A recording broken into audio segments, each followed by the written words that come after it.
Thank you for standing by. At this time, this call is being recorded. If you do have any objections, please disconnect your lines at this time. Thank you. You may begin. Okay, now this is ReportsNow beginning training at Rialto Capital, and let's begin.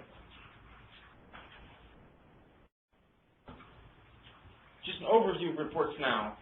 ReportsNow is just an SQR query tool with a little bit of fancy reporting on top. We're not going to talk about the fancy reporting on top. We're just going to talk about the SQR query tool and basically our ERP database, which is JDE Edwards. I just want to give everybody an understanding of a little bit about JDE Edwards, how it's working, and what it's doing, and the data you're looking for. Okay? The purpose of this training the purpose of the session is to establish a greater understanding of what information ReportsNow can retrieve from our accounting software. Just like I have there in the manual. Any questions? We're not going to write any report today.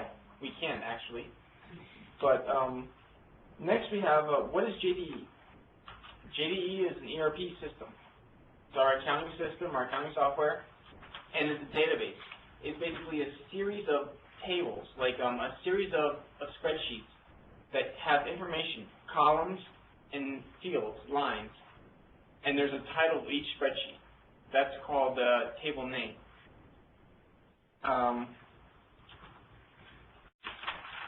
page 3, how JDE works, we have a little structure of how our names are derived in JDE Edwards. We have the first letter, which typically, this is generally, the general main tables are set up like this. We have the file, is the example here. It's typically always the file. There's S, it always starts with that. Then the second 2 digits are what module you're in. The general ledger, accounts payable, address book, accounts receivable, fixed assets. We have a huge amount, and 00 is the system generally. Now, outside of the main table of JDE Edwards, there's like over 1,600, but outside of those main tables, we have specialty tables that do all types of funny things that we're not going to talk about right now. Okay?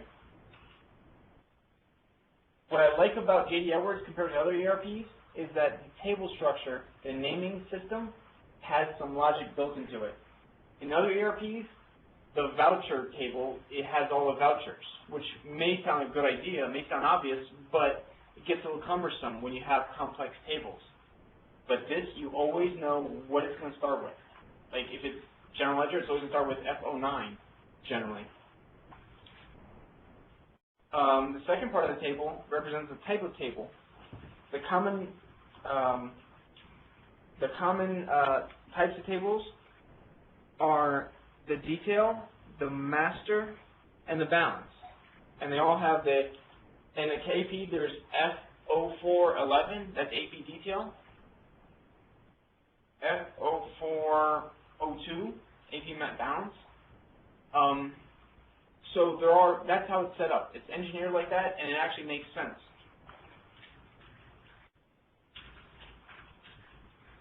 Next, we're going to talk about the F0006, Business Unit Master Table.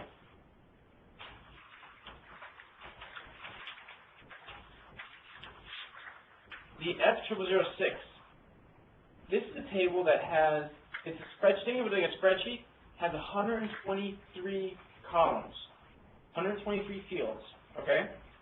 There's over 40,000 lines of data in our Business Unit Master table, okay? Now, Business Unit Master holds static information for us. We have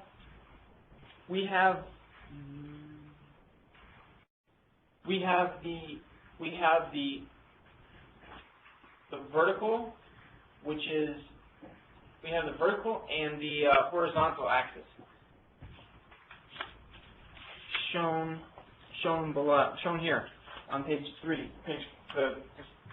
It's right there, page 5 actually.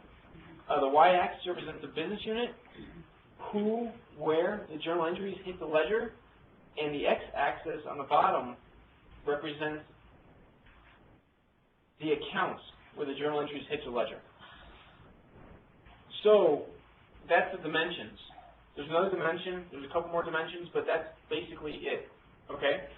The business unit master, that controls the y-axis, which represents business unit, who or where the journal entries hit the journal ledger. We're all familiar with the daily retrieve.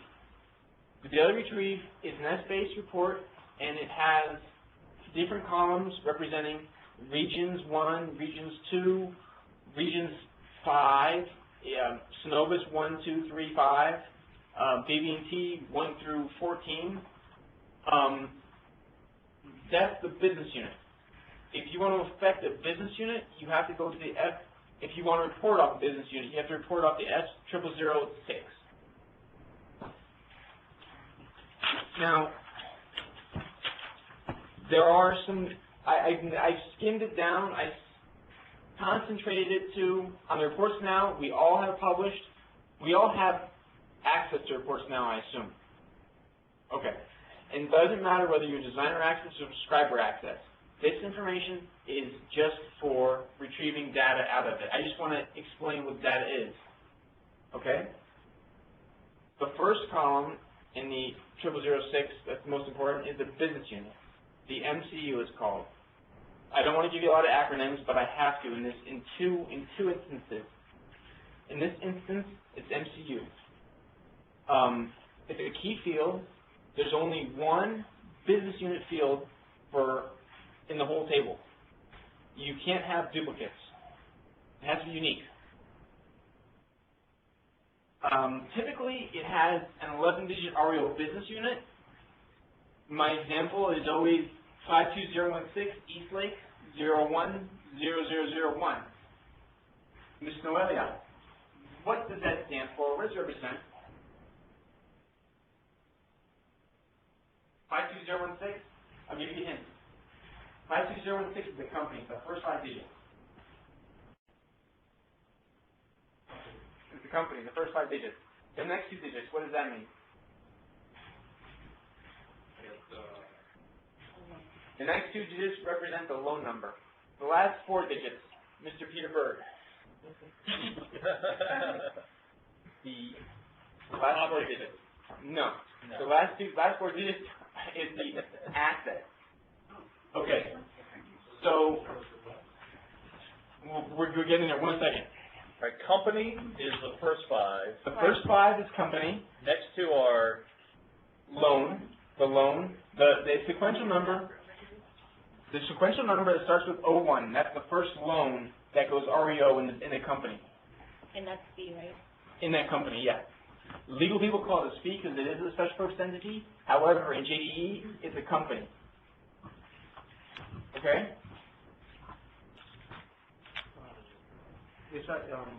Go ahead. It's a loan number. The 2 digits is a loan number if this is not a quantum loan, right? No. Let me back 1 second. In the legal department, they create the fees, right? And then they come to FSG and they say, hey, we have these fees to create, and you put them in JDE. So you need to assign them a 5-digit number. In FSG, we have a whole section of JDE Edwards where we have allotted for the 5-digit numbers, and there's a logic to it. Most of it's sequential, but especially with Fund 2, we're breaking out more logic into it. It's getting better. We're getting better every day, like Winn-Dixie. So we are, when legal has that speed request, it's a company, and we set it up in JDE Edwards as a company, 5-digit number. And then when it's set up by Ms. Valerie Macklem right here, she sets it up with a 00 overhead. That's just a blank overhead. You're all familiar with NAP. You know that you go 52016 00. You don't know anything else. You just know the name of the company. Yeah, that's how it works.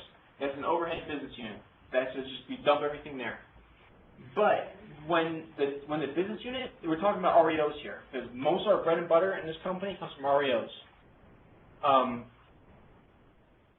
The REOs, the first loan in Eastlake 52016, and I use Eastlake as the example, 52016, because as a lot of us know here, that's the first SPE in the FDIC portfolio.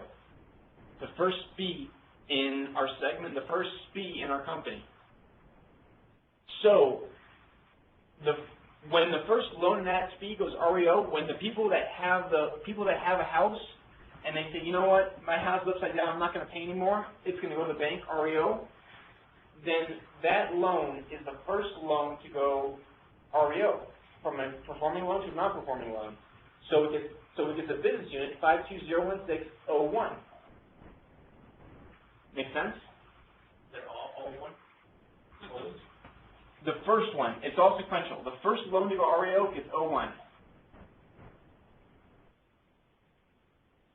You got it, Maria? First loan within that company. The first loan within that SPE that goes REO. The legal department, what they do is we got an FDIC, we got thousands of loans. Right.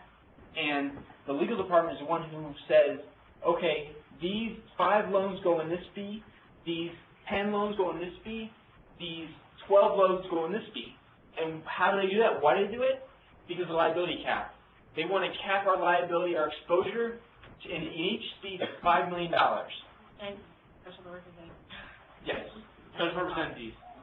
Exactly. They're legal entities set up over. It's just a game that we use to limit our liability. Okay? Now the first loan gets coded with what, Pedro? What's the first loan that goes REO? What number is it? 52016. 01? Yay! Perfect. CPA right Ding, there. ding, ding. Some. Now, Pedro, when that first loan that goes REO, there's a house attached to that. Somebody has a house that they stopped paying on, and when that house goes REO, it gets an asset number. What's the asset number going to be? The first house in that first loan in Eastlake. What's that number going to be? What's the business going to be? Yep. Man, this is like on a roll here. That's how it works. Go ahead. Okay, no, we're not talking about that right now. No, that's okay. That's exactly what it is. Yeah, that's exactly what it is. So that's what we do. That's our bread and butter. There's other business units, but that's the crux of everything we do. Most of the stuff we do. Another flavor of business. Oh, and also this business unit, 52016-010001. That business unit, the key field there is the business unit. That number, right? The MCU. That's the key field. Now, when you open up that MCU, it has another field in there, the servicer loan number. Okay? Servicer loan number. That is the quantum loan number. Okay? Typically it's a quantum loan number. Okay? So for Eastlake, it happens to be 70000052234. Okay? That's the quantum loan number. Okay? That's another field. It's a key field. However, it's not unique. It's a different flavor. Okay? So we have these two fields. We have the business unit number, 52016-010001, and we have the quantum loan number. That's also called the AFE field. Okay? What's it called? AFE. Alternate field entry or something. It's Greek. You don't have to worry about it. No one knows. We accept blind trust.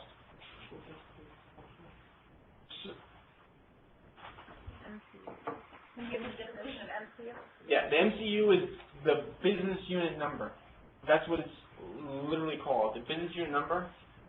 And a lot of people, depending on your department, like REO, they like to call it the cost center. When it's a slang, that's a slang. The actual in JDE is the business unit number. There's no cost center in JDE. It's business unit number.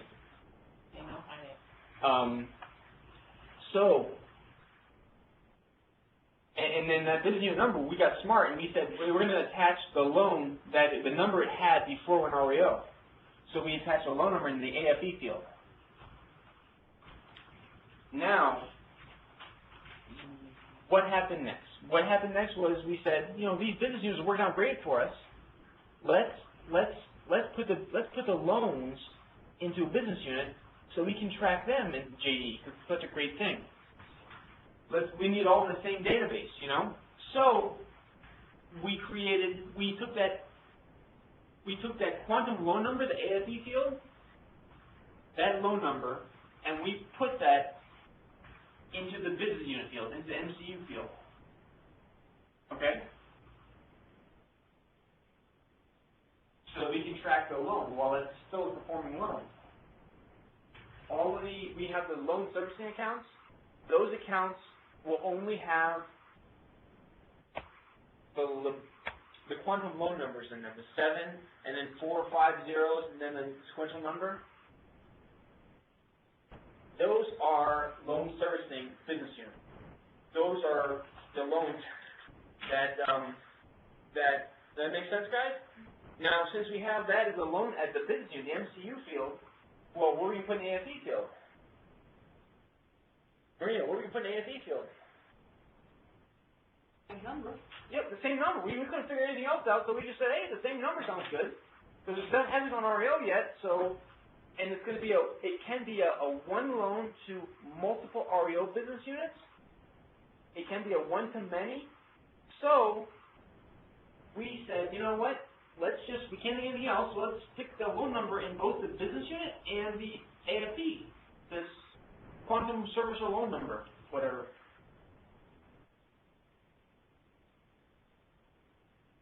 Oh. Go ahead. So originally everything starts with the loan number, and then eventually it does or does not become an REO. Yes. So when we first acquire a portfolio, we're going to have this loan number as its business unit. Yes. That's the identifier. As the MCU, as a business unit, yes. Okay, so that's starting point A. And then at some point when that loan gets converted to REO, then we get, in some cases, a C, or always a C? Always a C. Okay. It's a little bit, one step that we're missing, we're skipping here, is that after we board the loans, it's called boarding the loans. We board the loans in JDE. We take the spreadsheet from all our deal makers, and then we stick it in JDE. Now, after that happens, legal department is getting wind of this, saying, hey, you know, we're getting these calls from the asset managers saying, hey, these properties are going REO. So, the legal, actually, let me step back a second. Before they get that notification, legal has already decided, remember I told you that $5 million cap? They already know all the loans and their value, and they've already parsed them up into different speeds. There are special purpose entities, different companies, saying that this is where, if this goes REO, it's going to go into this company because we want to limit our liability at $5 million. Okay? Now, you don't know what that is. I don't know what that is. That's a big secret. We don't tell anybody those things. But I'll give you a little hint. The prefix of the company itself gives a little hint on where it's going to be. In a multi-bank, we have the prefix first 3 letters is always res or CML. That's the bulk of our stuff. In the fund, we have Synovus, SNV. We have Regions Bank, RB. We have REO. Yeah, BBT. BBT is messy, but yeah, we have BBT. We have a bunch of these things. A bunch of these prefixes. Here's a little hint. Okay, maybe we'll get the prefix. We'll have an idea of what family of loans it's going to be. Then we also probably have a state in there too, like Res GA1, Res GA2. And why is there Res GA1, Res GA2? Why? Why is that? Why do they have Res GA1, Res GA2? Demon. First Georgia property, second Georgia property. And why break it up? There's a $5 million cap, the liability. The liability, the $5 million cap. They had, sometimes they put, if it's developer is Hernando, you might see Res Kentucky Hernando. And that happens to be the developer in the name, or development. You know, they kind of like, it has some logic to it. Not much, but some. So, now going back to Miss Maria here, Miss Maria Vasquez, we have the loans are loaded into JD Edwards, and then legal has already gone in there and they've already parsed up these 10 loans to this fee over here. Well, that loan, the asset managers say, hey, you know what? I don't know exactly how it happens, but the asset managers say, hey, you know what? These loans are now REO. They stopped paying. They're not performing anymore. So it comes over to REO department. REO department takes these loans and then gives it to the FSG and says, here, guys, create business units for them. One of the things we do is we create business units, and we basically tie together the loan number, and assign it a new business unit number with the same logic I already went over. Okay? Let's take form. That's what we do. That's one of the things we do. And then let's continue your example. Then ResGA East Lake, Res FL East Lake, that goes REO. You were continuing. You were saying the loan goes REO.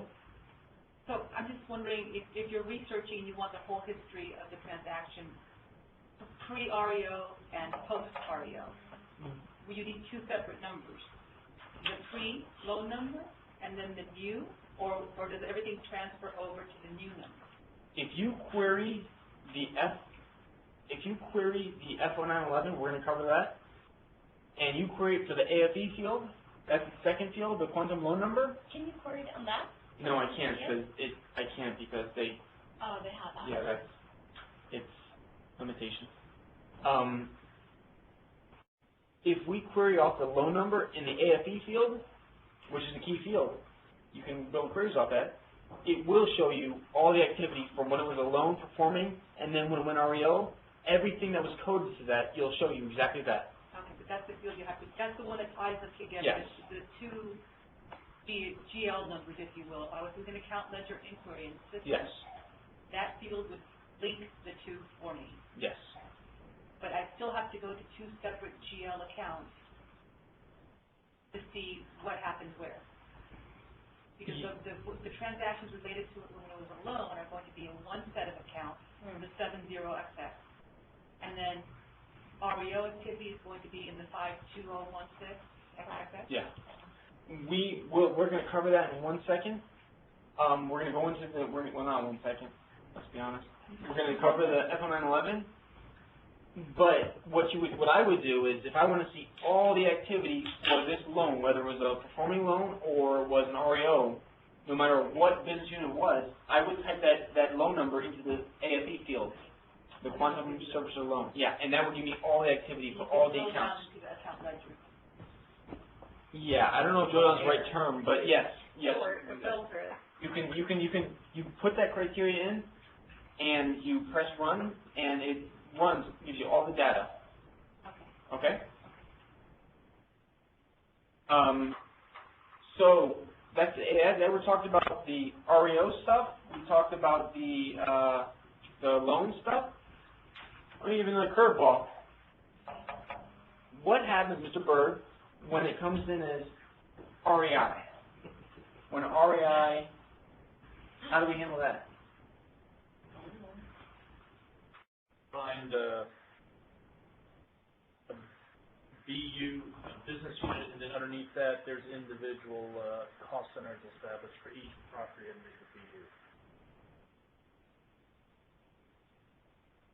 Incorrect. Okay. You're right. Structural reform. You're right. What's going to happen is that if we find out that East Lake, that there's an asset that comes in and it's an REI asset that was already REO, and we purchased it. When something we have a loan, it goes, they stop paying, that turns into a REO. Okay.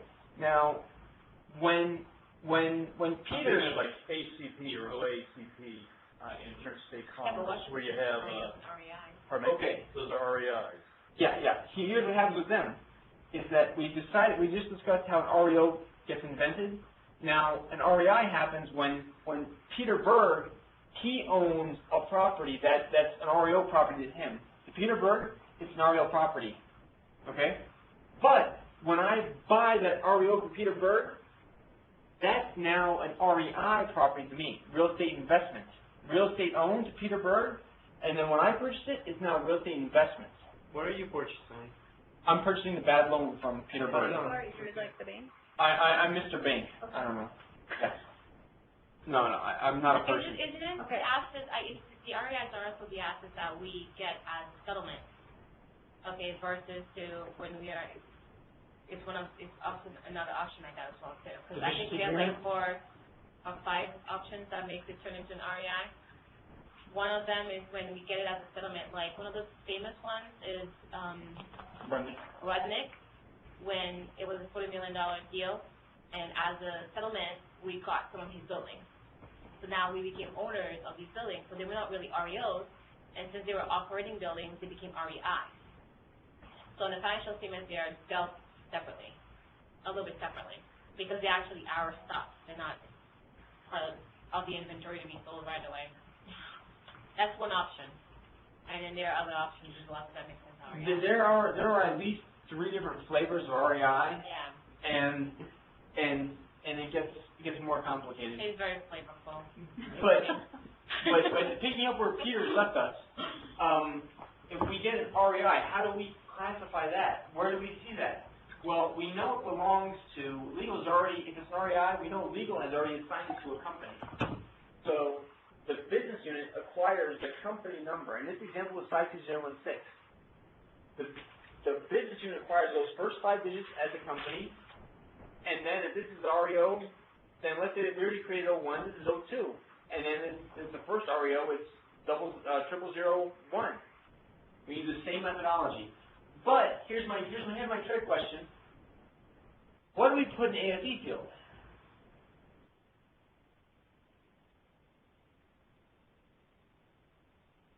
Do you know, Maria? Don't know, but I'll guess. Go ahead. I like guesses. I have 2 guesses. 1, nothing. 2, Nope. the original loan that had with. It wasn't serviced by. Here's the problem. It wasn't serviced by Quantum. It was already REO, so we don't know what the original loan number is. Maybe it's 6 digits. Maybe it's 25 digits. We don't know. So what we did was we couldn't figure out the brain surgeons we are. We couldn't figure out what number to put in the AFE field. So we said, you know what? Let's put the business unit in our AFE field. 520160201. Yeah, let's do that. That sounds good. So you now have the business unit with the same number in the business unit as in the AFE field, MCU field and AFE field. Okay? Now, this kind of splits hairs a little bit because what we have here is we have 2 fields, the MCU and the AFE field. Both can have 11-digit REO numbers, and both can have 10-digit quantum loan numbers. You see how it gets confusing? And you said that after the company number, the 2 numbers and the 4 numbers could be the same structure, right? 010001. Yeah, for REIs, same thing for REOs. Same logic, because we didn't have any logic, so we just said, hey, let's be consistent. If we're wrong, at least we're consistent. We can fix it easier. So The quantum then is only 10 digits? Is that what you're the saying? quantum is only a 10-digit number, and it typically it always starts with 7, and then maybe 4 or 5 zeros, and then a wacky number at the end. That's semi-sequential. For the REIs, you don't have a quantum loan number. No, we do not. But you can have these 2 sets of accounts, like the business unit, and you have you can have a business unit here for an REO and a business unit for an REO that is the same, right? No. You can never have the same number. It's always different. No, yeah, but what I'm saying is that so you make a difference and you check like REOs and REO are in the same bucket, so you don't make when you need to make a difference to the business unit, you do it. What I'm saying is that in this case, for example, you can have the same company number, Yes. loan number, and No. The loan number will be different. The loan number is tied, the 6 and 7 digits are tied to the quantum loan number. If it happens to be an REI property, then it's all it's tied to is not a quantum loan number, if that makes sense. So it can be anything. Well, if 01, 02, 03 are already used, then the REI is going to go into 04. Now, why are we recording REI after 3 REOs went? I don't know, but stranger things have happened. Yeah, that's what I'm saying. So you follow the. Yes, we just take the next available. Yeah. Yeah. And if it's REI, we just make sure that there's no quantum loan number associated with it. That make sense, Pete? It sure does. Good. I'm going to ask the question I asked previously, but Please ask. when an asset goes REO, a loan is converted to REO, each asset becomes a C, or are there some non-C REO assets? Okay, nomenclature. We're going to clean that up really quick. The SPI is a legal term for the company number, the 5-digit company number. Okay? B is a legal term for the 5-digit company number. Now, repeat your question again? When a loan goes REO, Yes. will it always be associated with a C, or are there non-C REO loan numbers? Okay. I'm just going to pretend you said company to make it work. But when a loan goes REO, it's going to be assigned to a company. When it's performing a loan, that loan is assigned to a JDE company. Okay? That company is legally called a SPI. It's already assigned there. So that when it's boarded, they know we already have it assigned to a company, a SPI. So when that loan goes REO, the REO accounting department gets notification of that, and they know the company that it's attached to. So they give the company it's attached to and the loan number, and they send it to FSG, and we assign the business unit number. Does that make sense? So let me ask you a different way. Okay. Would there be a 7XXX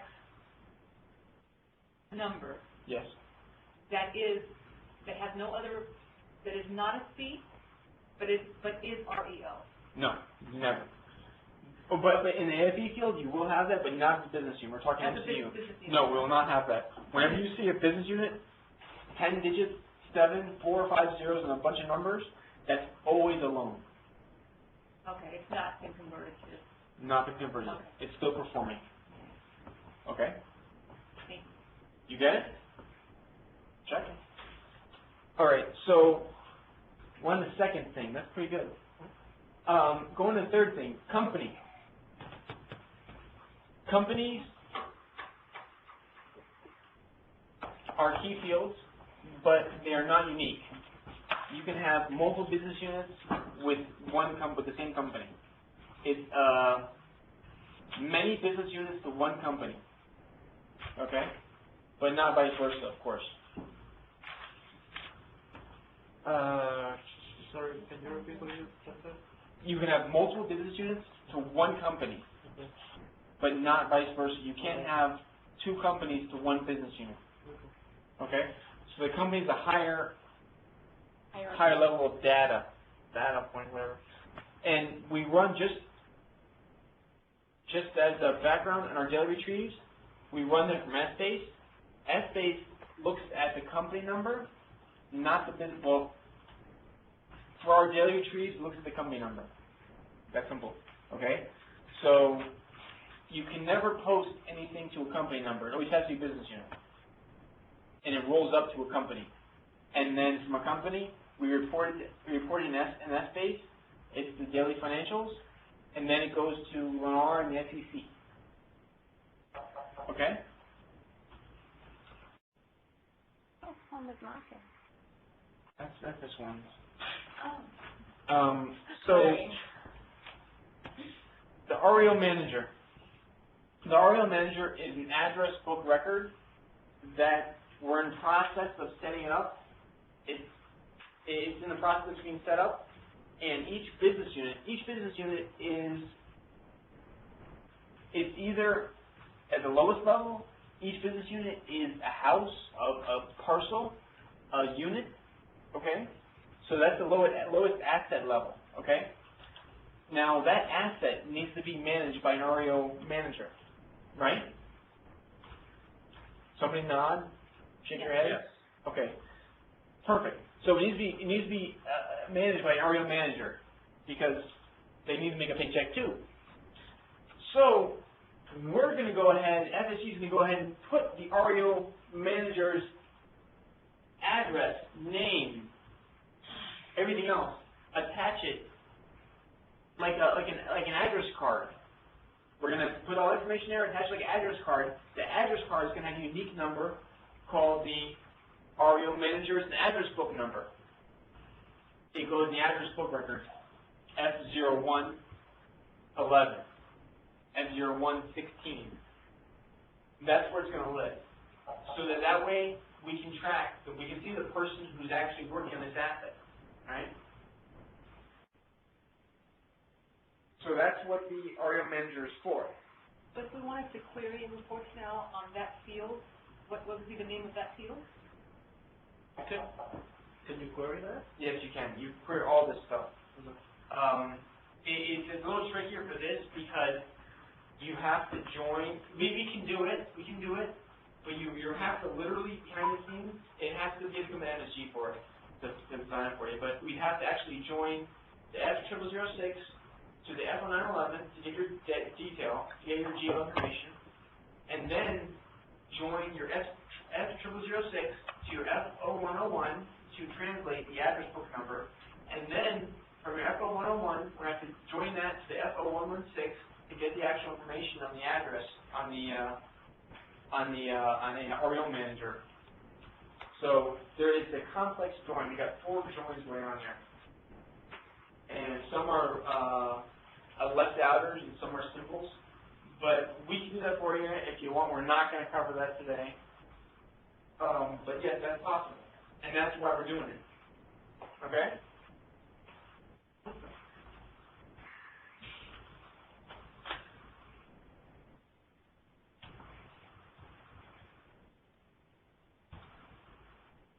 Okay, so that's the REO manager.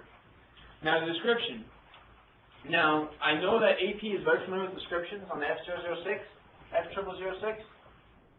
What do you, Noelia, use the descriptions for? Vendor name. For who? Vendor's name. On the business unit side? Description header, though. That's a description. Description is more like what we put in JDE. On the business unit side, keep in mind, remember the business units, we're looking at assets, or my example of the houses and stuff? You guys might not actually work with that hand in hand, but I know there's a large part of the AP that does. It's probably a different part of it. But on the business unit table, the F0006, there is 4 description fields, description 1, 2, 3, 4.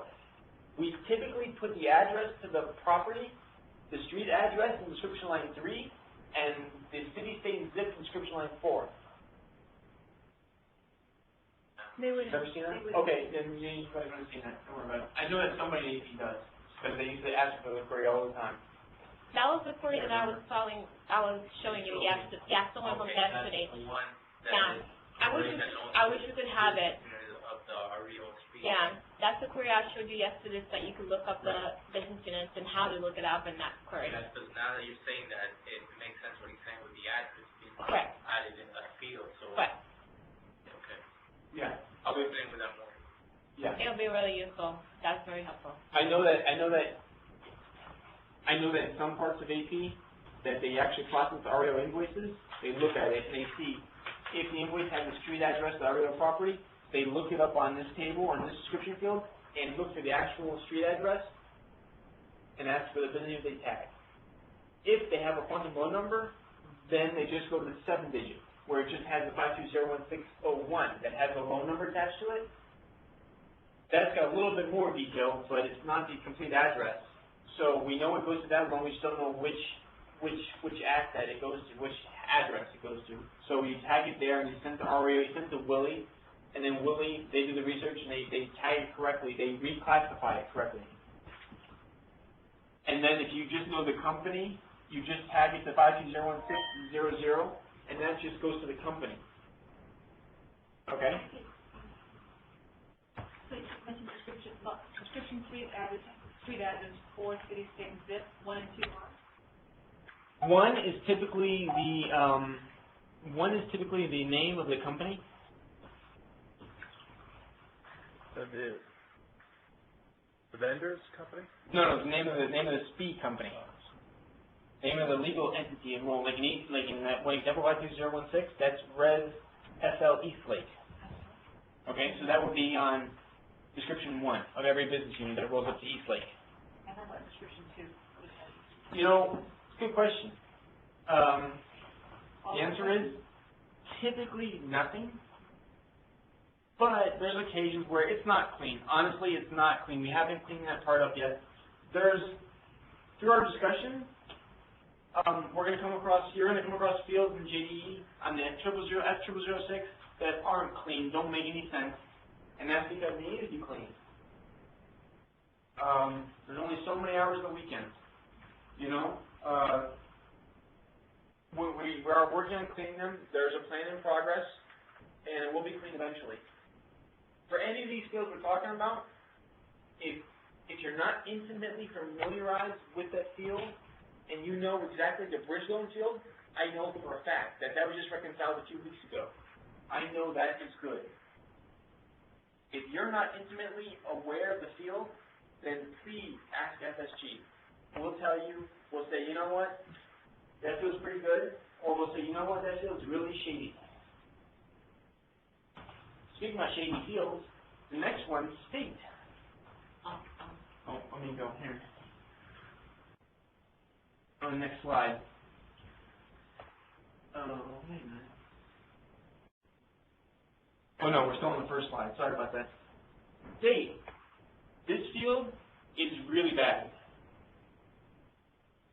So that right now it's garbage, but we're working for it, and it's mainly FSG takes blame for that, because when we create new business units, we don't say what state to use for that field. And it was implied that it would take the state of the parent business unit, but it wasn't expressly stated. Yeah, exactly. I got the first. You're not how it works. You're not the first person, and you know what? I take the blame for that. I just realized that a few weeks ago, if not a month or so ago, and I knew that skill is bad. But the convention changed too. It's easy to fix. Yeah, the convention changes. And then there's a confusion between the companies and the Cs and the business units, because you have to remember that same MCU field houses the business unit, the company, the loan number, and all that stuff. So if you have a loan that is in one state, then when it goes REO, the asset may not necessarily be in that same state. It could be 2 states over. So when we're creating that, so it was not clarified as to what we wanted to do, but now I think they're working on something, right? That's what. That's the minority of the problem. That's the minority of the issue. Yeah. In most of the time, Res GA1 is Georgia. That 9 times out of 10 is Georgia. Yeah. Probably 99 times out of 100 it's Georgia. So and the fault belongs on FSG shoulders, because we didn't know any better. Yeah, but what about the division code that they changed the whole thing? Now we're moving the states into the division code category. Isn't that one of the reasons? That's different category. That's different category. No, it's slightly different. It's similar, but it's slightly different. We're going to cover that. So the state is that's the state. It's the state. 2-letter digit, 2-character acronym for state. Sometimes you'll find 3. Sometimes you'll find numbers there, which is fun. That happened a while ago, and we got it cleaned. We should just use them to what value post office. Hmm? We should just be using whatever the post office, Yeah, no, I agree. But yeah, it's one of those things that you come to FSG and we'll tell you what fields are good or bad, or Or survival level. or the reliability level, and we'll give you a comfort feeling with it. I can lock that out, by the way. What? It's only those. I can lock that out, by the way, so it's only those. Yeah, it should be. It should be like a validation. Yeah. That's what it should be. I can validate Yeah, that's definitely what it should be. Because, yeah, that's definitely, can you do that? That'd be great. And then, business unit type. Business unit type is another one that's hot on the plate. The business unit type, we have a field where we can say, we have business unit types with two different values. We have LN for loans. So you can run a query out to F0006 for the LN criteria for that category code, and you will get all the loans in the company. You can run another one to LT, the lot, which is the asset level, the 11-digit number, the actual, and this example, the houses. You can run a query for all the LTs, which should be houses, theoretically, or units. And you will get a list of everything. I'll tell you that, though, right now, this business unit type is not perfect, and we need to clean it up. The consolidation, the segment is a lot cleaner than the fund, but we still need to go through it, and that's one of the hotter issues right now. Do you have any questions? No. Okay, sorry. So it is what it is. You said LN, right, for loans? LN for loans. There's LP for lots. That's the 11-digit number. There's GA for general administrative. That's the 7-digit business unit typically, although it can be 11-digit. It needs to be cleaned up, but that's what they should be. Well, for now. Once we put some thought into it, we're going to actually create new ones. Like we have the IC, intercompany. Yeah, but I'm not going to go there right now because it's not relevant.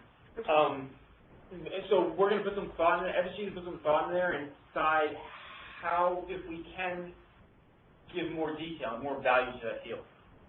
Okay?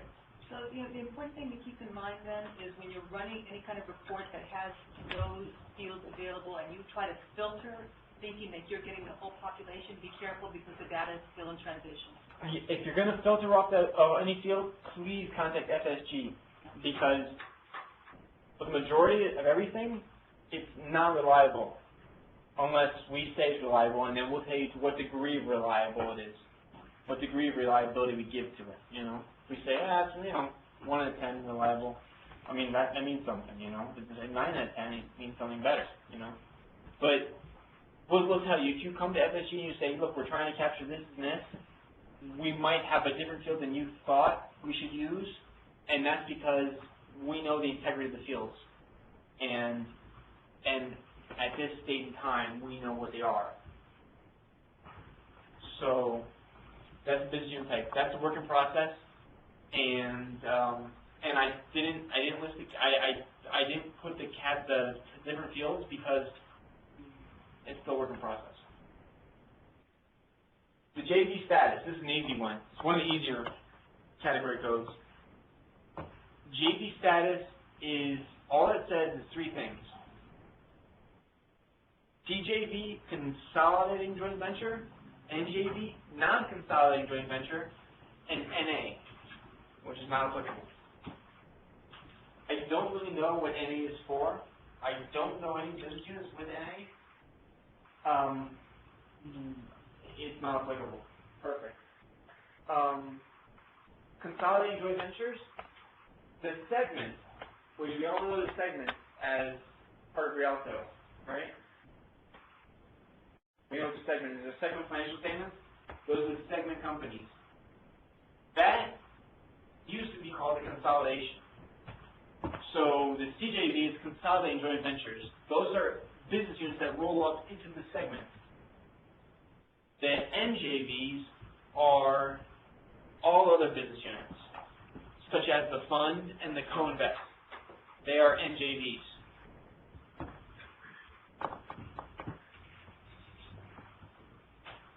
So that one's really easy. There's not much value out of that. It's never reconciled, but I think it's fairly accurate. I'll say, 75% of the time I'd say it's good.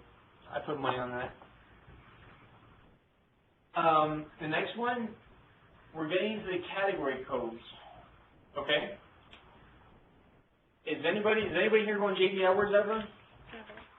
Never? I know you don't. But anybody? Okay. You do. You should. I do. Oh, you do? Oh, now you admit it. There's a screen, G44H1, which sounds like a virus. But that will lead you to the category codes. What's that code like? G44H1. But where would you input that at the? On the command line. And the command line, anywhere. Yeah, type G44H1 right there. I will put it on the screen, however, limitations prevent that from happening. Subdivision plan lot setup? Yes. You press 2, and you press 2 after you get there. The G44H1, you go to 2. Yeah. And then this is your job master, your business unit master. That's when it tells you where to set up a division, what speed is it on there. That's the table, that's why it's fine. Yeah. And then if you press Shift F3, The rest of it, right? this gives you all the different, the 30 different category codes for JDE business unit, each business unit. And these are the category codes right here in detail we're talking about.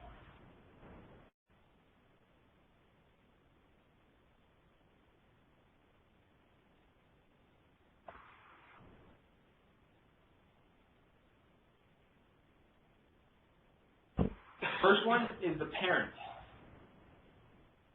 The parent is for roll-up purposes.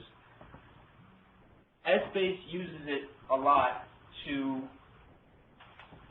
when I run the financial statements, I have to have a cross-check. I want something to double-check what I'm doing because I make a lot of mistakes. So I have S-Base group all of the LEN parent, all of the category codes with LEN, group them as one S-Base member name. Anybody here familiar with that? S-Base member names? I know you are, Pedro. Yeah? I know you are, Pedro. Yes, you know they are. Begrudgingly. The parent right there, that's simple. We have LEN, which is Lennar, which is consolidating, which is the stuff that rolls up to Lennar, our segment.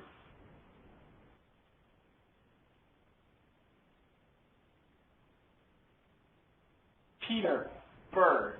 Yes, sir. Can you name another parent category code? That rolls up to. No, just another one. We already talked about LEN. There's only a handful. Oh, you should know Like one of them. RCM or. No. You should know You one should of know them. one of them. You gotta Intimately. know one of them. 63000. No. It's easier than that. FN2. Fine, too. Fund 2. Go There's also Fund 1, FN1. I'm giving Mr. Bird a hard time. Remember that's recorded for like all processing. Yes, exactly. Name recognition is a big thing, isn't it? So, FN1 is the first fund, FN2 is the second fund, and LEN is the consolidation of the segment. That's about it. Pretty simple. And I know for a fact that S-Base uses it for their double check, their cross check that we do in the financial statements to make sure everything works. So would there be for like the feeder and blockers of FN1 and the feeder and blockers of FN2, these separate roll-ups? Well, for the feeders and blockers of Fund 1, what would the parent company be? Parent category code. The 61. No, the feeders and blockers are parent for Fund 1. The parent code would be FN1. The feeders and blockers for Fund 2, the parent code will be FN2. Okay? So they get feeder blockers, co-index, the whole nine. It goes- Whatever relates to that particular Yes. reporting group. Yes, exactly. Securitization. Securitization, we invented something new to make things a little more fun. We put a mortgage on all the assets we have. That's securitization. we have securitization 1, LT1, and securitization 2, LT2. Now, we have securitization 1, securitization 2, but we have to remember that not all assets are securitized. So, we said, geez, you know, we have to put something down to say it's not securitized. We can't leave it blank. So, let's create NT1. I don't know where that acronym comes from, but that's not in the securitization 1 or 2 or any securitization. But it works. So that's your securitization. So it's everything, all other loans that are not securitized in either LT1 or LT2? Yeah, it's LT1, LT2, or NT1. That's pretty much it. These are simple ones. These are the big categories. Now we get into this one. What does it say, Pedro? Subparent. Subparent. Good idea. Now, where is that in relation to the parent, Pedro? The what? Where is that in relation to the parent? No. Yep. He's a smart guy. Okay. So in the subparent, we would find Mr. Berg's feeders, SDRs, and BLK blockers, and we would find the RCM, the Realty Capital Management. We would find LDI, Leonardo Swift Investments, which is the FDIC deal. And we'd also find LPP, which is the old Lennar Pacific Properties that doesn't exist anymore. That contains Regions 1 and BPT 1 for the segment, the consolidation or whatever. Okay? So the subparent goes a little bit more detail of the parent. So we can run reports off just those things. So we can tag them or something. Category code 4 is division region.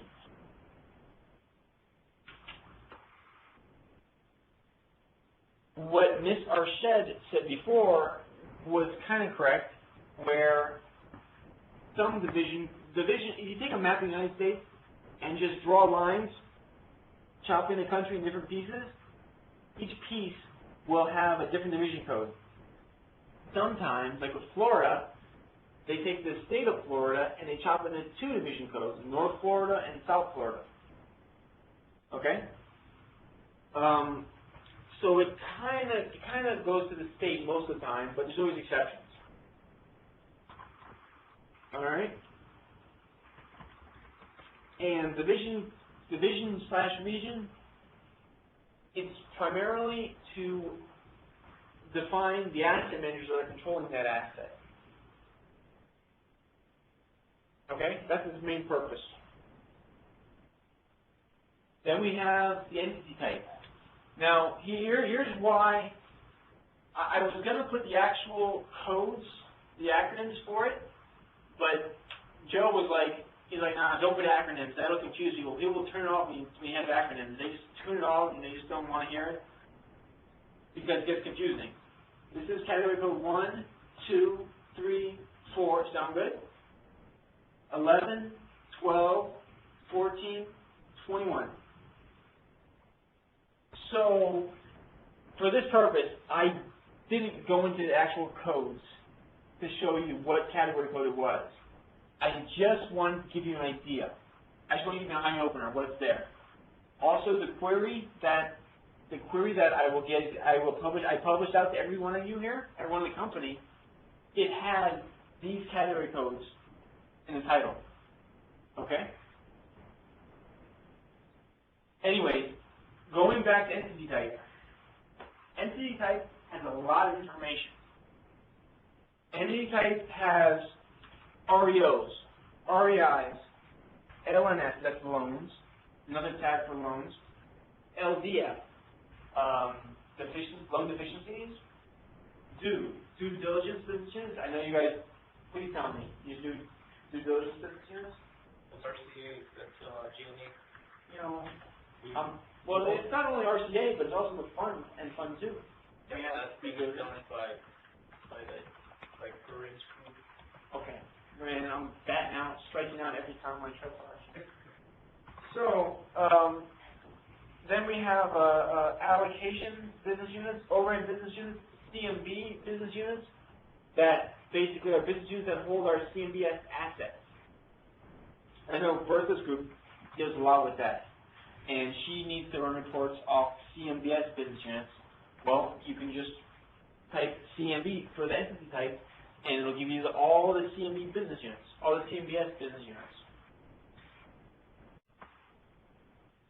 Investors, we have in the fund and in Fund 1 and Fund 2, and even a little bit in a few in this segment, we have investors, outside investors.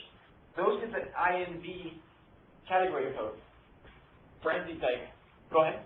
How do we get those category codes? We want to that, like, you know, what we're talking about now. Is there some sort of manual that shows those category codes? Yeah. You send the email to FSG, and then FSG comes in here, and You have a little book. You have a little. I have a dictionary I created. Yeah. And it puts some logic down on paper, and we're kind of going as we think. Like the bridge loan, for instance, that's the next one. I created that because there was a need for it, and they wanted to classify all the bridge loan business units, and we didn't have one available. So I said, okay, let's just use one of the ones we have available, and it's a temporary thing. So 6 months down the line, it's going to be blank. We can just get rid of them, drop them all, and that's nothing. BBVA2? No, not BBVA2. The bridge loan. Oh, LT2 bridge loan. The predecessor to LT2. Yeah. Yeah. They were using the LT2 as securitization as a bridge loan to categorize that.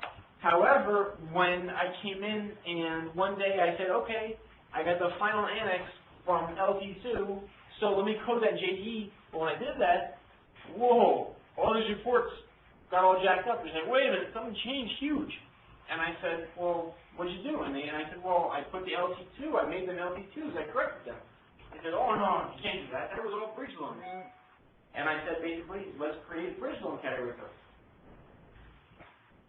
Now, JDE only has a limited number of category codes.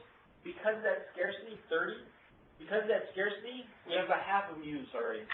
Because of that scarcity, FSG is putting some logic into what we use and trying to do as little as possible so that we don't run out. And one thing good about the bridge loan example I gave you is that, in my mind, it's temporary. And it's only a bridge between one securitization to another securitization.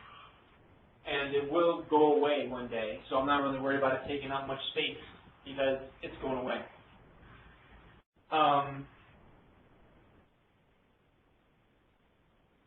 The property sub. Now, we're getting more granular level here.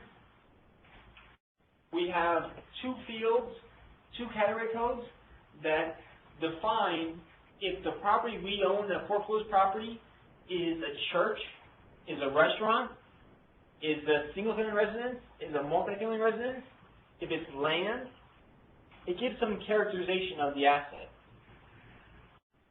It has never reconciled, so I can't assure you that's 100% correct. However, I can tell you that Fund 1 is really clean because they had to do a lot of work in that to get LT1 going.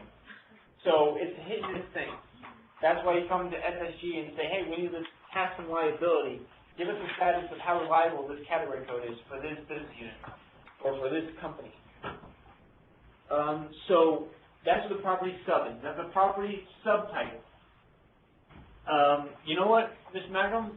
We need to, as I was doing this, I said, you know what, we got to clean these up. It's my fault because I never told you. Just as a category, the types.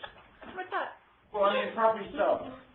I mean, I want to. Clean it up or you're changing it? No. I mean, just the titles. Just titles. Like some of these. Just send me an email. Yeah, I'll just send you an email. Exactly. I'll send you about That's easy. If you want to start taking this stuff out again, you and I are going to scrap outside.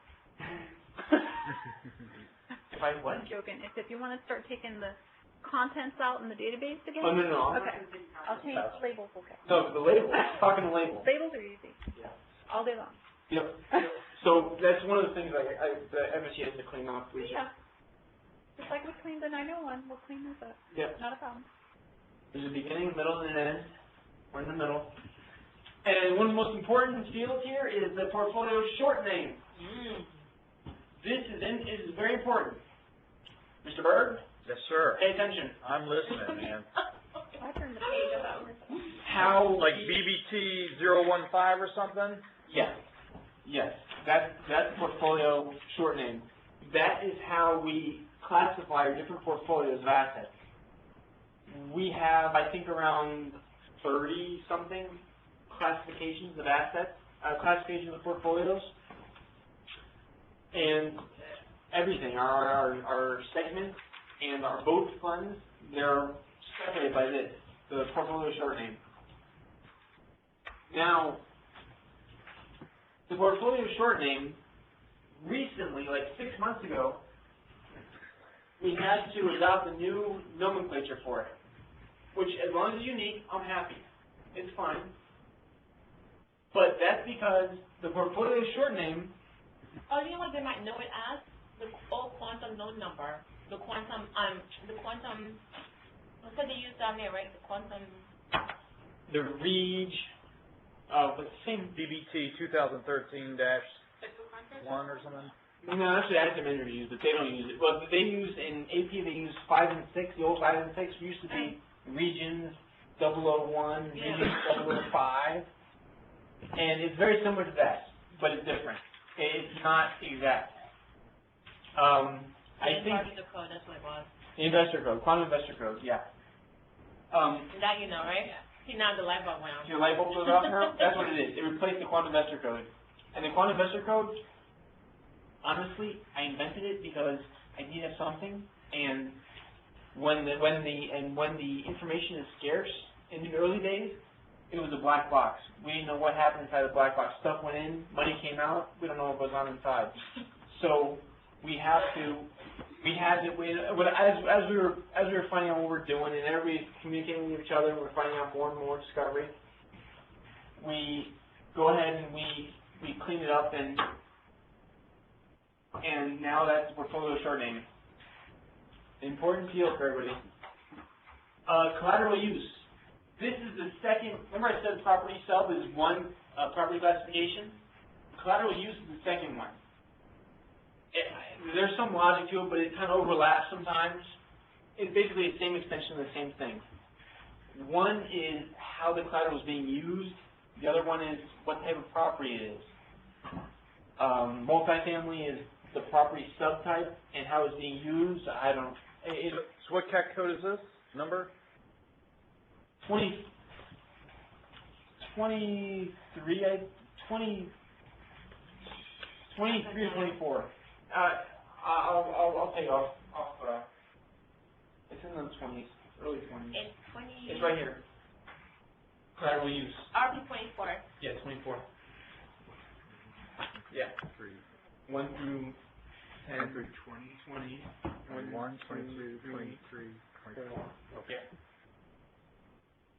Now the last one here I have listed, the relationship ID, comma, REO number, REI number, comma, RCAM's PID. These are all fields that RCAMS uses to tie JDE to RCAMS. RCAMS, that's why we changed our portfolio short name to the RCAMS number. And these three fields are for RCAMS to link to our database. That's 23 then? Where the collateral use? 22, 23, and 25. See? Oh, 22. 2 is portfolio. Yeah. Other than the portfolio field, short name who is uses 21. the collateral? What? Other than the field. I know that for Fund 1, the collateral use and the property sub were reconciled with intense scrutiny, and I know that some reports are driven off one or both of those fields. But it's like a set and forget, because once you set it, forget about it, because it stays the same. doesn't change. Okay? I know you got questions, Ms. Vasquez. No, I just wondering what the distinction between those two fields were. Property type and declarable use? You know, I don't know. If you're bored one day in JDE, just go in and look at different types of values. The nomenclature, you can tell what they are by looking, I don't know offhand. But if you look at the available options, you'll see, oh, wait a minute, okay, this makes sense. One's commercial, residential, I don't know, land. Yeah. Another one is, just, if you look at it, you'll figure it out. But I got confused and stuff, so. Like, for example, okay, like the property type, the RC13, this one could be like, let's say we acquire an asset and it's a commercial asset, okay, it'll have it'll have a property type in there, okay, let me take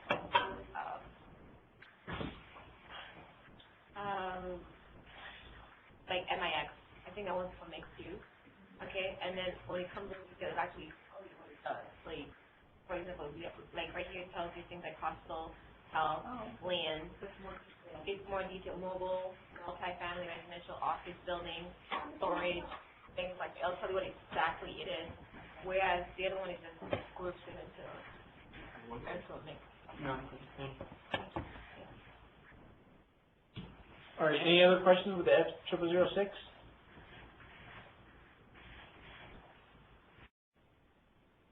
Okay, cool.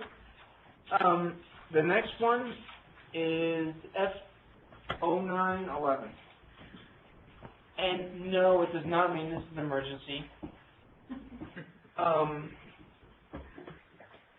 Let's see. Document company, document type, document number. Self-explanatory. I don't think anybody has any questions about it. Posted status. Actually, I do have a question. Oh, go ahead. What would be the difference between a document number and a batch number? The batch number is what we use in Rialto to classify our journal entries. And that's how everybody has it located up. Everybody has it listed. That's how it all saved. If you want to look up a batch, look up a whole batch. That's how it's done. Document numbers add more detail, but you have to remember that there's a document number for every voucher, for every receipt, for a lot of things. There's a lot of different document numbers. It's a system ID. It's a system ID, but you know what? Honestly, I would think that document number would be the better thing to use, but it's been here that everybody uses the batch number, so I go with it. You know, I just 9 it's batch number. I mean, yeah, because you're doing journal entries and things like that. It's batch number. If you're an AP, you're probably looking more for a document number than. Yeah. Voucher numbers, so we call it. Yeah, voucher numbers. That's different document numbers. Well.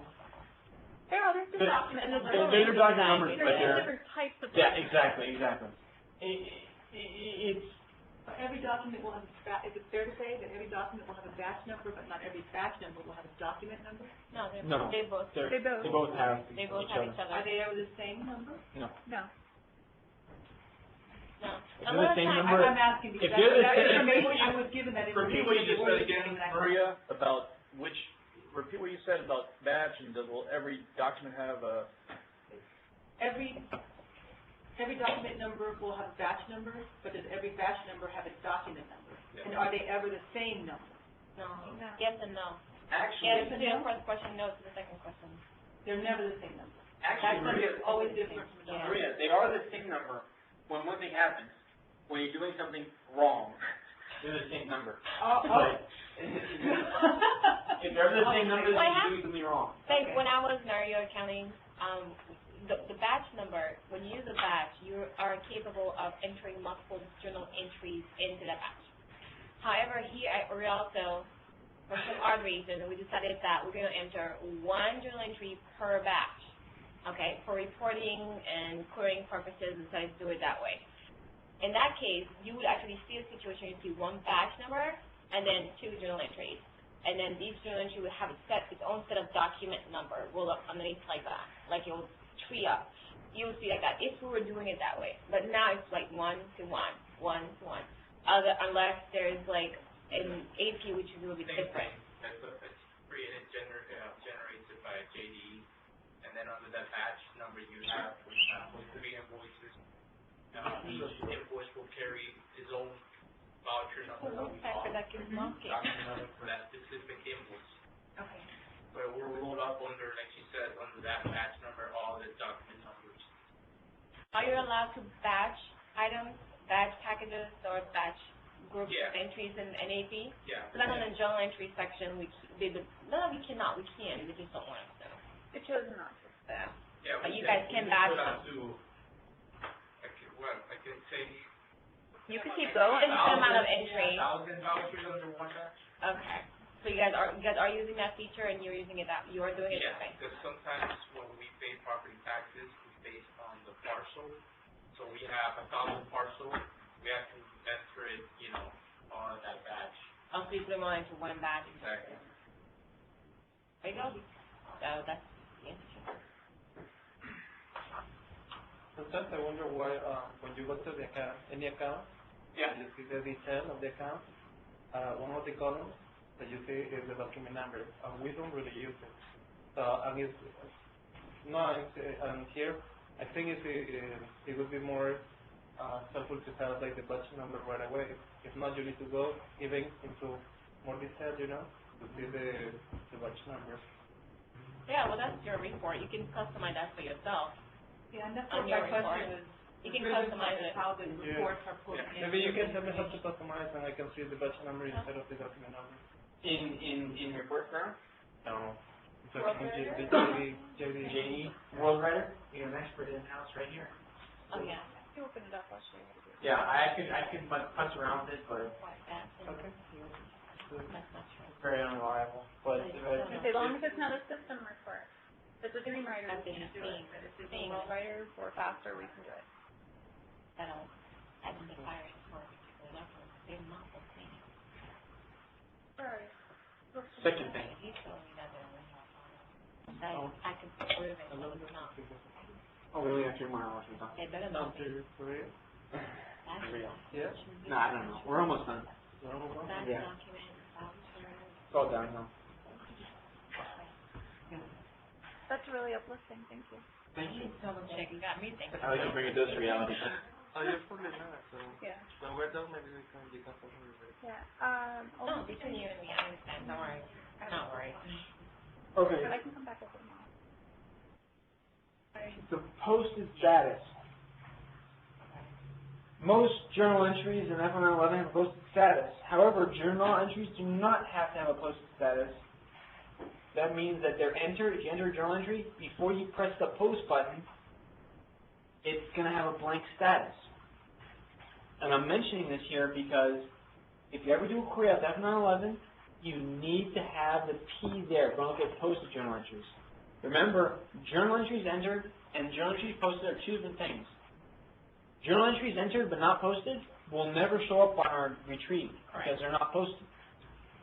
No one has gone, a different person hasn't come on and confirmed that that's correct and hit the post button. Okay, reverse or void. There's a column for that. It's R/V. Oh, but, I mean, Yeah. but in ReportsNow, that transaction is going to come out. I mean, it's going to show up in the... Yeah, it'll show up with the posted status of blank. Yeah, just remove the blank if you Yeah, want to hide and them. what I recommend is when you're writing your F0911, just to put the P in there to capture all the posted stuff. The general geo detail, I think it has it defaulted in there as P. It does. You have a default in there on Yeah. the. Yeah, because I didn't want to ask any questions, So you can still run it, if removing the P, pick up unposted items? Yes. And also posted items. Yeah. Right. Well, yeah, it will pick up both. It will pick up the other funky one that Yeah. I don't know what it's called, right? That third option. Pick up on. I think I came to see you one time, like, what is this? It was the system generated one. The open items. I don't know. I think we're for moving it, When you Oh. have, Yeah. that's good to know. the And posted you can also put status, if it's not equal to two. it is unposted, Yeah. so it doesn't affect the year-to-date balance that you have, like a, right? But even in the year-to-date or inception, the ones, the two balances that you have on the, like at the top, Yeah. but the total credits and debits, they're affected, right? Okay, you're talking about two different things. And You're talking about JD in the screen. yeah, on the screen. Yeah. Yeah, it does on that screen. It's not affected. What is not affected? Because I'm talking about two different things. The beginning balance and the ending balance are not affected by entries not posted. Right. Okay, but the credits and debits at the, because at the bottom you have the total for credits and debits.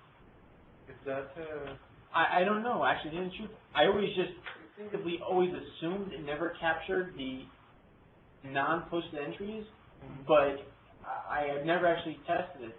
I have. Okay. Any reports that you run in JDE for any item when you enter the journal entry, whether at any level, whether AP, whatever you're doing, unless you post it, it will not affect any other reports. Trial balances, balance sheets, nothing. It won't affect it. It'll just be like an open item sitting there. As far as the journal entry is concerned, you can see it, which is what I think you're probably talking about. So a lot of time what we have to do is print out the journal entries, put it together, but it's not posted, and then management posts it for us. You know, whoever's going to be the manager who's reviewing the entry and then posts it at that level. The thing is, until it gets to that level, none of the reports can affect it. Nothing your report will have But that your in it. screen is, but your Yeah, total it's okay screen with the screen. is Your affected. screen, your total screen, yes, it will become affected because you can see it. He's talking about when you open, like for example, let's say he booked to 1201, 1261, the GL account, right? If he goes in there, he'll see it. But the balance, year-to-date balance forward will not move, but the current balance of that journal entry showing in there will move. shared like at the bottom? Correct.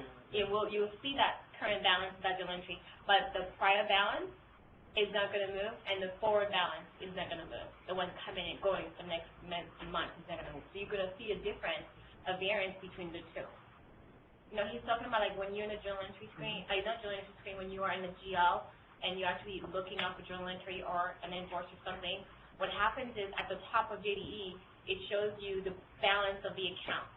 Let's say $1 million, and then he booked an entry for $1 million. What he's asking is, okay, there was $1 million before, I just put an entry in there, but I didn't post it yet for $1 million. Is it gonna change that top balance? No, it's not. Until you go and post it, it's not gonna change the balance of the account. That's the reason why S-Base, when we're picking up the other, because S-Base picks up the balances of the account, so if you don't actually post the entry, the balance number, the balance will not change. That's when we run the retrieve, you will not see it. That's why. So it doesn't, so until it's posted, nothing happens, it just sits there. Okay? And then we call you and say, can you please post it so we can post the period? Aren't there two balances that show up? on Right, the top, the bottom is a summary of your entry, and that can affect it. But at the top left, I forget, it's called cumulative Yeah, year-to-date. it's not gonna That's affect when it. it's unaffected. Until. Isn't there a second one? It's at the bottom. The second No. one is gonna be the entry itself that you're seeing. I know what you're talking about, the second one. Oh, let's see. Actually, I think I have it. 09. Okay, so. There we go. We have year-to-date period end and cumulative period end. Are either one of those, Okay. effective or That's not gonna change, that's not gonna change. neither one of them? That's what I know about the The one at the bottom? Okay. But these two down here will always get activity. You know what, yeah. There you go. Okay. See, like, when you come in here, let's say you open up this entry, just open up the entry, whatever, any one of them you can open up. Okay, this is the journal entry you're looking at, right? That journal entry is posted, all right? It's posted. That means it is going to affect any balances, the cumulative or the period balances. If the entry is not posted, it's on an unposted status, it will not affect those balances. That's the reason why we want to make sure that everybody knows. F3 out. Page down. That's actually my question was this. That balance will change. That, because this is just And then there's an the unposted activity. total right there, so you see And then that. that's what you're gonna see. But up here won't be affected until the balance is actually changed. You know what happens that in this case, I mean, it's gonna take that amount that is not unposted into account, but it Yeah, also and it's says not- here it's right here. unposted. It's gonna put it here. Yeah, and also it's gonna say unposted total, Correct. for you to know what, Yeah. But this is not gonna be affected, Until- either one, right? Until you post. And how That's about why that? it's imperative when we're saying, Huh? you guys, So ledger total will be, but it'll have the unposted Okay, so amount that's where below you it. can see what your balance will be once you post. you can see it once you post. But then it tells you, this is how it looks, and then it tells you. How much of it's not posted. Correct. How much of it is Yeah. not posted. Now you have to make sure that you want to post it. Yeah. It's important for all your Oh, reports, the right? one with Let's the- say, go back one more. Okay, we've got 838, all posted for Yeah. sure. If we had one here that wasn't posted, would be $100,000. balance here included? No. It's gonna be this plus that, whatever it's worth. Yeah, sorry. So unposted won't show up in ledger total? If you notice, 838,473 is the year-to-date balance, and that was, this number and that number were not gonna affect onto the entry supplement. That's why it put your unposted entry here. So you're gonna have this plus that equals whatever your balance. I see, so you have no way of quickly knowing what your balance will be once it posts, unless you do the math manually. And a lot of times you hear us, they want to run repeat. No, but there is a way because in unposted total, you're gonna have the total posted. If you have to manually add them together. Yeah. Let's just say you had their external interest $200,000, that's what wasn't posted. So you wanna know the total, you have to manually, in your head or on a calculator, add the two amounts together to say, that's what my balance will be once it's Oh. paid. Like, I'm gonna post this month, I will have this month, this will be this month. But that's why it's important. A lot of times, when they're booking really large entries, I know when we're booking, when we're changing health facility, telling you anything that has to do with lots and lots of entries, it's really difficult to have a really good picture of what it looks like in the financial statements until after you book it, because it's so large and so voluminous. So what happens is we post it and we ask, then they would call us and say, please run the retrieve, please roll forward, please roll backward, please roll all around, and just post this and post that and do this, and then we do all the tweaking, turning, and boom, we generate a financial statement. But you have to post if you want to see it on your financial statement. You have to post.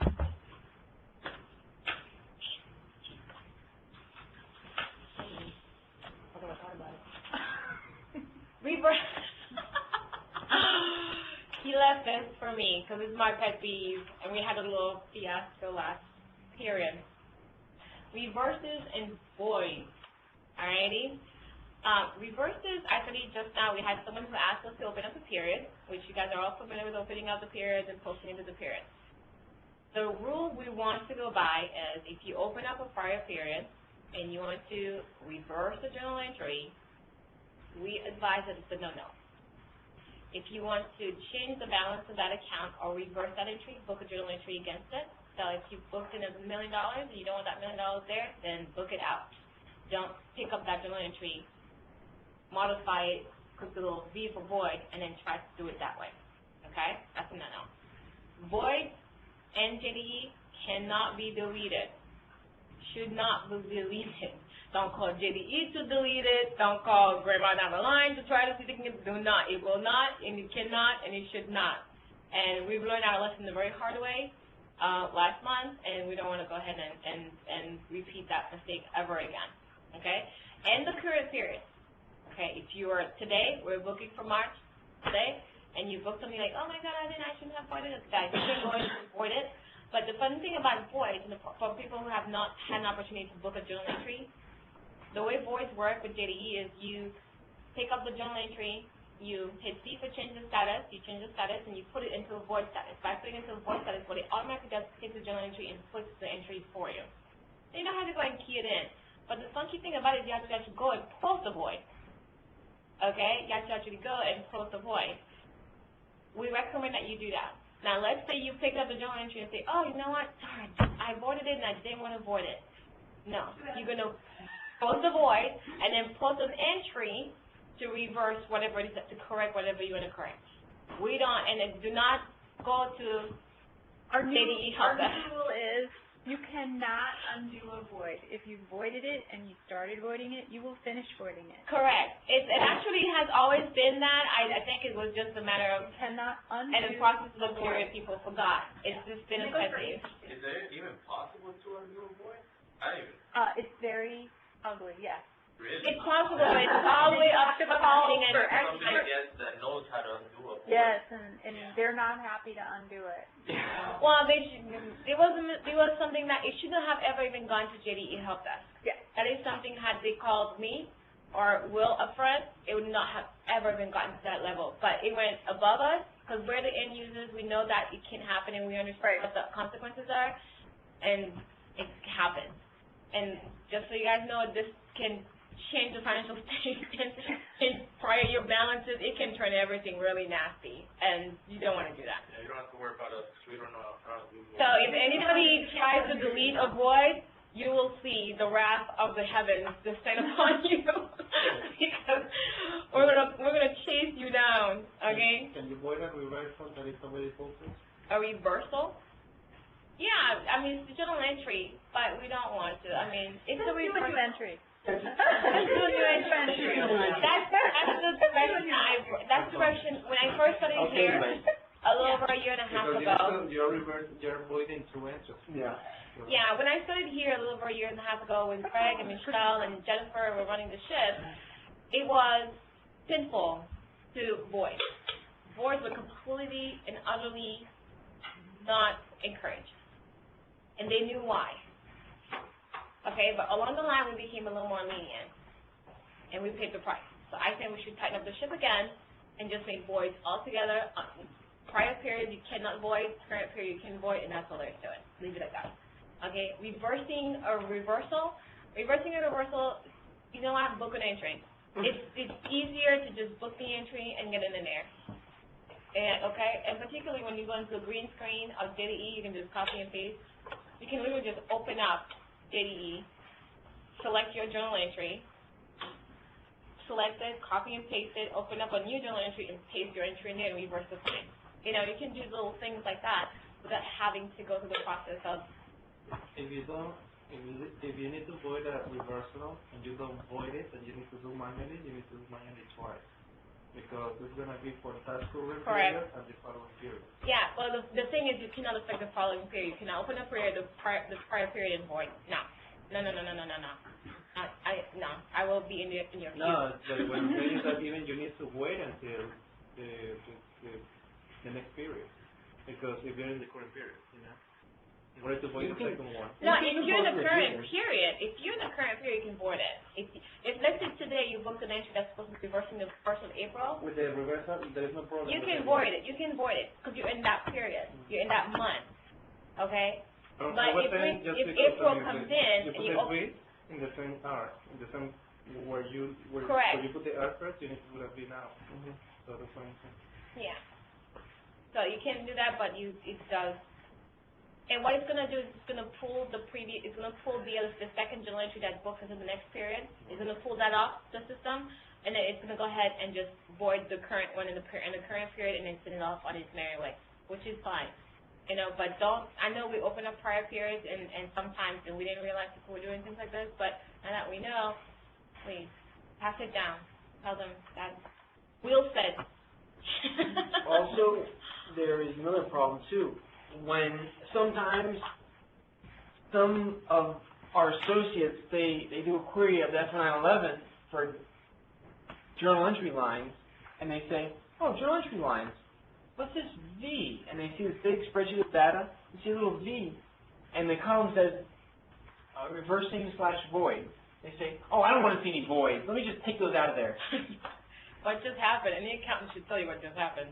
Well, what happens is when you post an entry for $100 to petty cash, and you void it, void comes in there and says negative $100 petty cash, and puts a void there. So if you delete that V, then guess what? You just remove the void. So now that entry is there. But you know what? It should be actually the V for the two transactions. It's not. That's what I'm trying to tell you. It's not. Yeah, but it should. Because it's hard. I know what you mean because it happened to me. But if you have the V in the two lines, you can actually do the filter and work it. He's saying for the system to go back and populate the V into it like the R has it in the first entry and the second entry. But it doesn't here's the thing why. Because when you reverse the entry, you know from the beginning of that journal entry, it's reversing. Correct. When you have a bad journal entry you're going to avoid, if you knew it was a void from the beginning, you wouldn't enter it. So I feel like I'm going to enter this journal entry because I'm going to void it later, so let me just put a void there because I'm going to do it later. No, it doesn't look like that. That's not the logic behind it. No, I That's not the understand. logic. No, If you want to change the JDE logic, doesn't function that But what way. I'm saying is that at the end, it's the same number, it's the same batch number. So it should be related to V, it should come up in the other one too. That's what I'm saying. Yeah, but but you want to doesn't work show that what way. was entered and what was voided. I know you're saying the V needs to be on both lines. Yeah, it should be. You need to talk to JDE Goddess, who happens to be sitting right next to you. Great. JDE got it. What do you want? I was answering someone else. What happened? What happened? What did I miss? He's talking about when we're querying You can't do it. the F0911 table. He wants, when you go back and you forward a journal entry, he wants to see the V on the original entry. So if you post $100 to petty tax, You can't do it. It's etch a sketch. It's an etch a sketch. You overwrote the record. Yeah. Can't do it. Yep. Sorry. Unless you know from the beginning that this journal entry is going to be voided. If you enter it knowing I'm going to void this tomorrow, so if you do that, then you can do it, but we generally don't do that. Okay, next one is batch number and batch type. If anybody doesn't know what that is, please let me know. I think everybody knows what it is. Ledger type, we're talking about the AA ledger. I know what you're thinking, it's actuals. There's no meaning for this ledger. We just have to just let you know that we are going to be doing budget ledgers and forecast ledgers, and we are starting to use it actually. So eventually you'll want to put in the ledger type AA for the actual ledger. Actual. The GL date and batch date.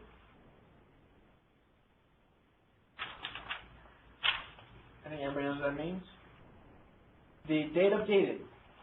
The date updated field, the second to last there, the date updated field, that's typically the date that if Maria has a journal entry and it goes back to January 2010, January 1st, 2010, and she presses the enter button on that to post it for January 2010, but the date on the calendar on the wall says today's date, 3/27. If it says 3/27 on the wall, and she presses the button to post it to January 1st, 2010, then that journal entry has date updated of the last time that line on GL detail was touched was today, 3/27. So that's the date updated, typically, okay? That's typically the date that the button is pressed and it's sent, okay? One big exception, if this line that Maria just posted in her journal entry, for whatever reason, if it's going to be reconciled, then a month from now, Peter Berg sees that journal entry, and he says, okay, I'm going to reconcile it. I'm going to put the R there to reconcile it, right? He does it April Fool's Day, right? Or May 1st, let's say, right? Then the date updated won't be March 27th when you press enter.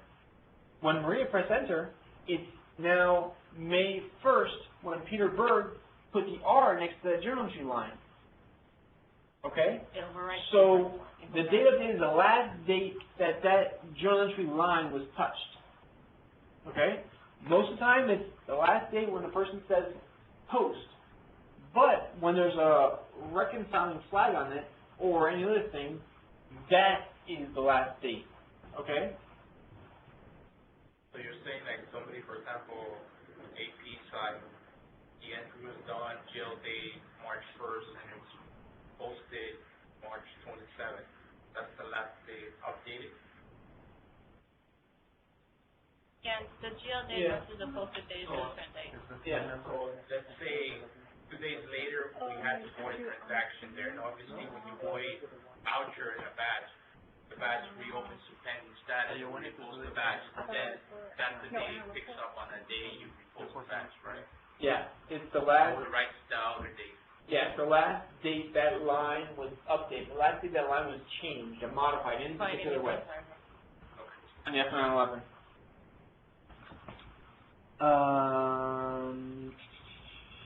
Account description. There's an account description there on the F0911 that I had the actual description of the account. It's actually an associated field, which brings you to associated field. A lot of these fields, the category codes, like LEN for parent, Lennar, it's an associated field because all you see there is LEN, and that's an acronym, or that's a short name for something else. Associated field means that there's a table that it looks up. When you type in an associated field, it really means something bigger than 3 characters. Okay? That's what associated field is. Account description actually refers to the account ID, which is a 12-digit numeric number, and the associated description is the account ID, is the account description. Okay? So I just want you guys to know about this, that in the F0006, all the category codes, they're all associated ID. Well, not all of them. Most of them are associated IDs. Where in ReportsNow, if you double-click on the category code securitization, it'll not only tell you LT1, LT2, NT1, it'll also tell you LT1 is, as example, LEN, FN1, it'll say the fund or fund 1. You know, it'll have a description, a 30-character description of what that 3-character abbreviation stands for. Okay? The account description is an associated description off the account ID. So, and in ReportsNow, there's a little tiny little calculator because the associated description is a calculation. And there's a little tiny calculator that I was planning on showing you, but due to technological limitations. You can't just change it to share your desktop? desktop? You're right. No. It won't let you. I can share the desktop, but this desktop doesn't have ReportsNow installed on it. Oh, because you couldn't use it. Because okay. The probability of be the same is very hard. Because what happens F0911, we have company. It depends on the sequence of The F0911, we have company.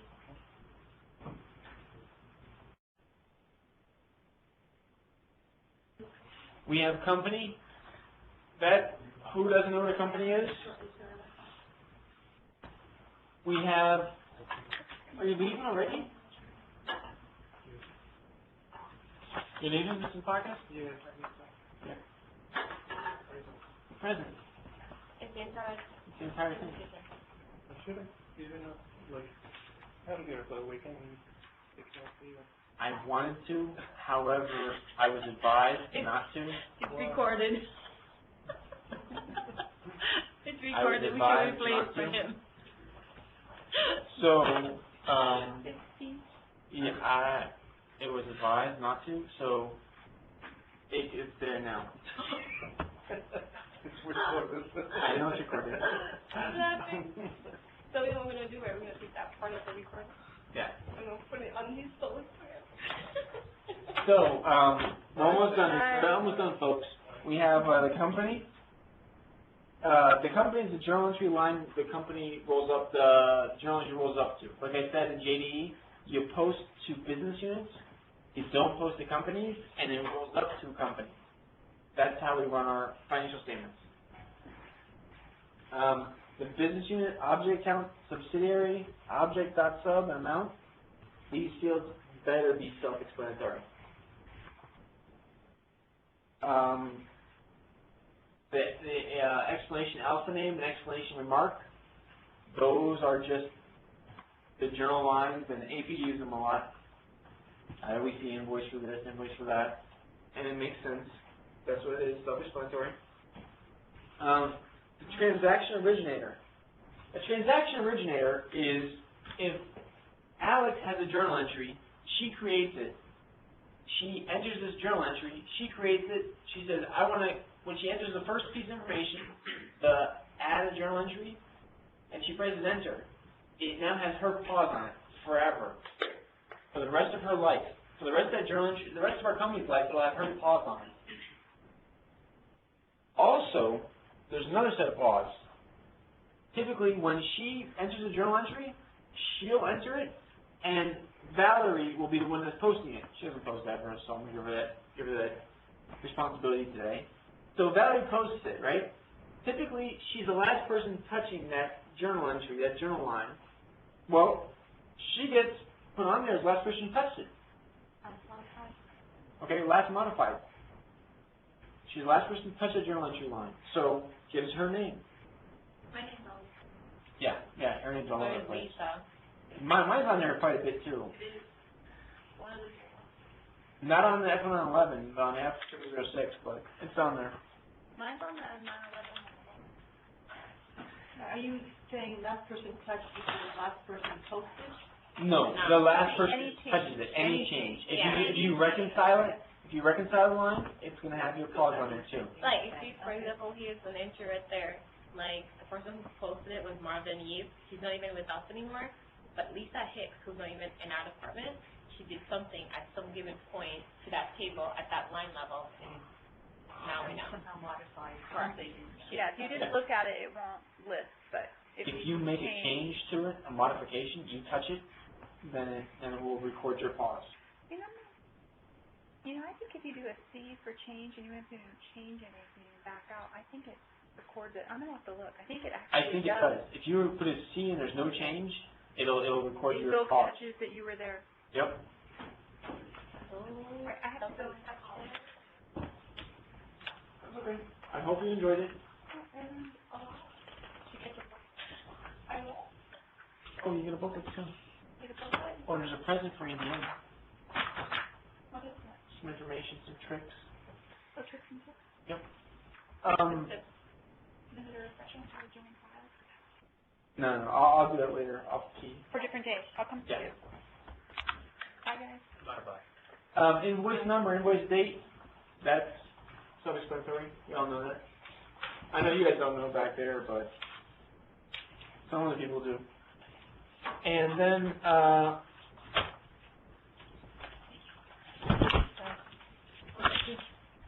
have this full enchilada.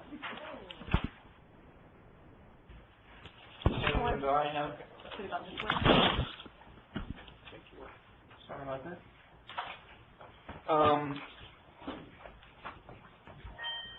This is a lot of the stuff we discussed. However, there's only like 2,600 words there, and I know I probably spoke about 9,000 words, so the colorful examples are not in there. The first thing we're going to talk about on page 12 is the Microsoft binary files.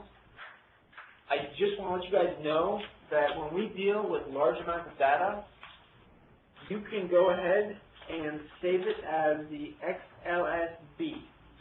That's a binary file.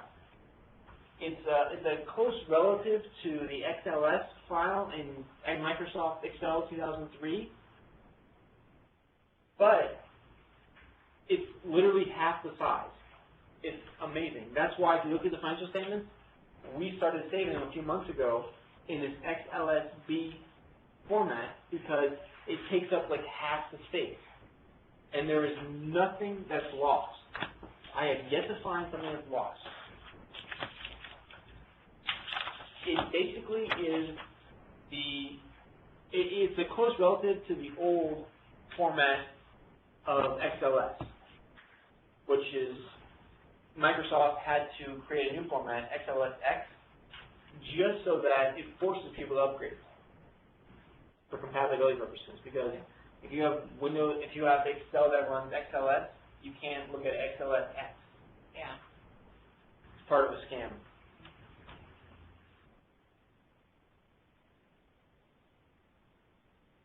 All right.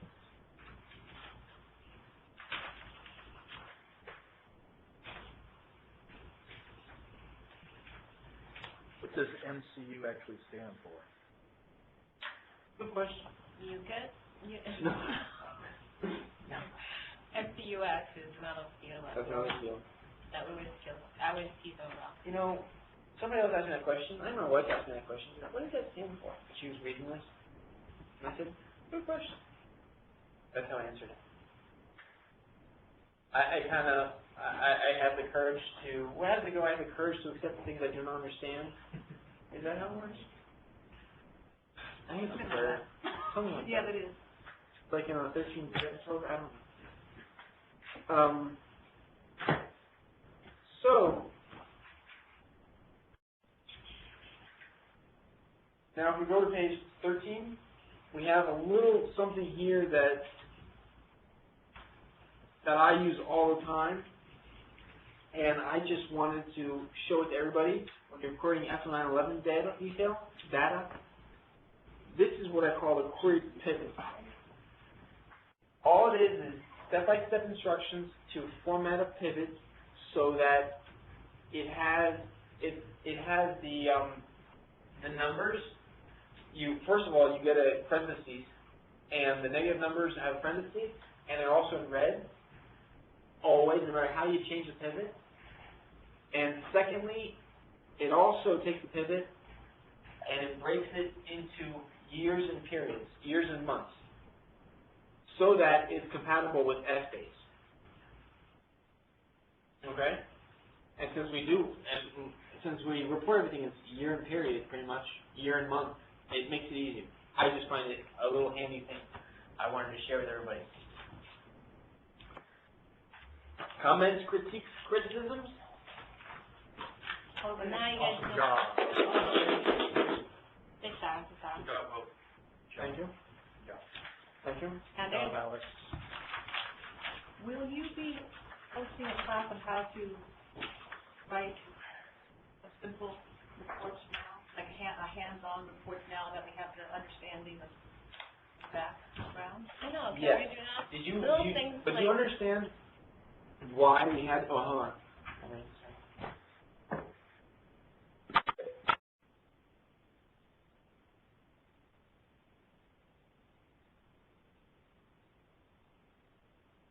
Have a good day, everyone. All right, man, have a good day. Okay, you know what, I'll do whatever is requested. This class was actually requested by